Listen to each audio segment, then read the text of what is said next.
Mon mari m'a fait prendre des crédits et dès qu'on les a obtenus, il m'a quitté pour une autre. Story time.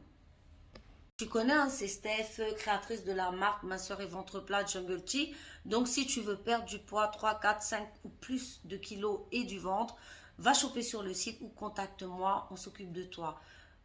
Créatrice de Beauty Booster Institute, produits cheveux, nous on fait que des produits naturels.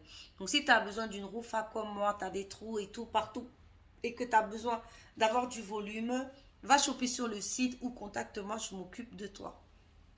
Ah les filles, voilà encore une histoire, voilà encore une histoire. Vraiment, il y a des gens vraiment qui sont, je sais pas, démoniaques, je sais pas comment on le dit.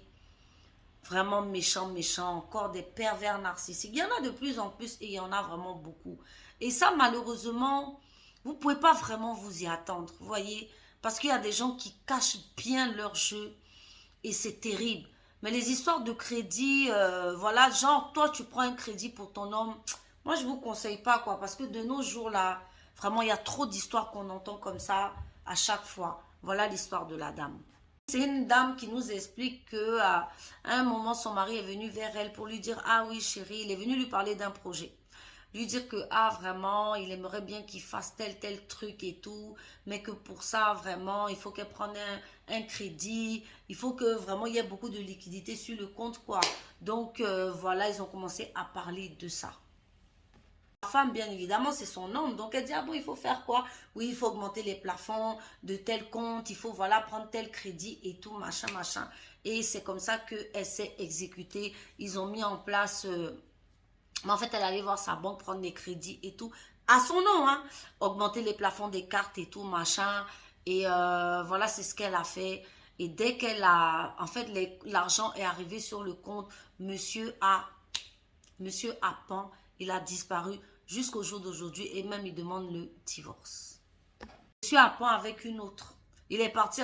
En fait, il était en train de préparer son mariage, quoi. Avec l'argent de sa femme.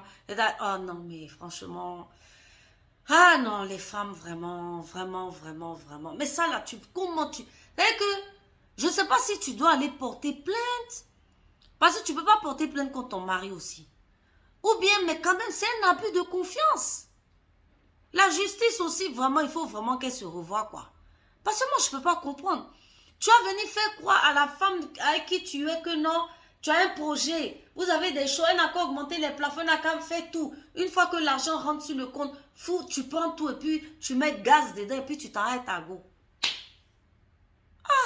Non.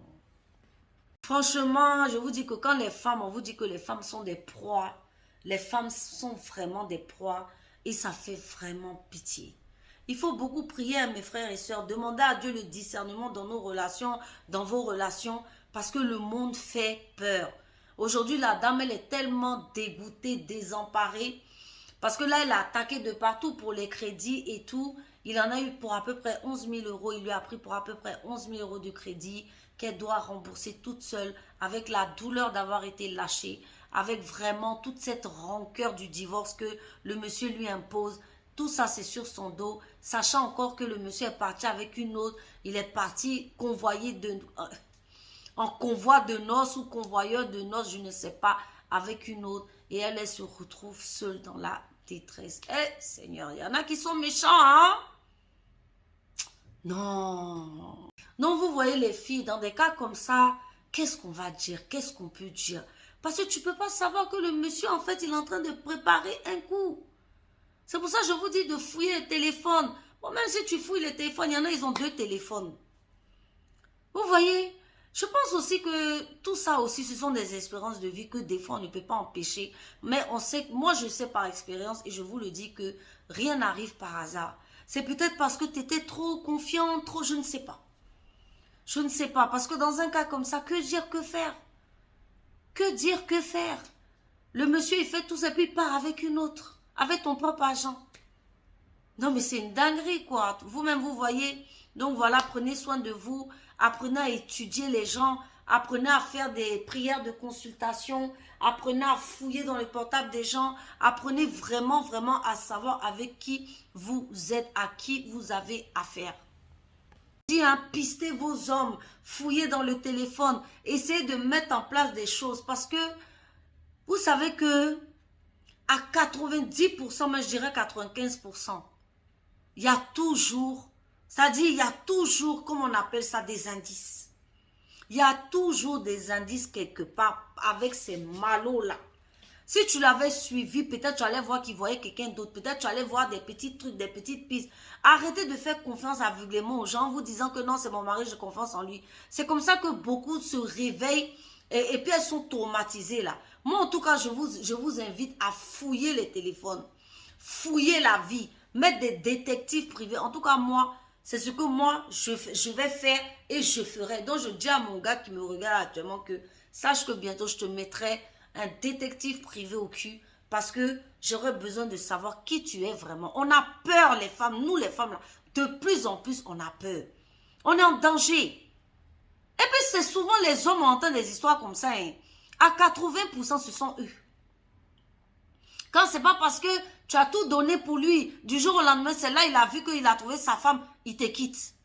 Quand c'est que non, il n'avait rien, et tu étais là, tu as supporté, maintenant il a de l'argent, il te quitte. Quand c'est pas que non là, comment on appelle ça, il s'en va prendre crédit à ton nom. Aujourd'hui, comment on appelle ça, il a trouvé sa destinée, il te quitte. Mais où va-t-on? Où va-t-on?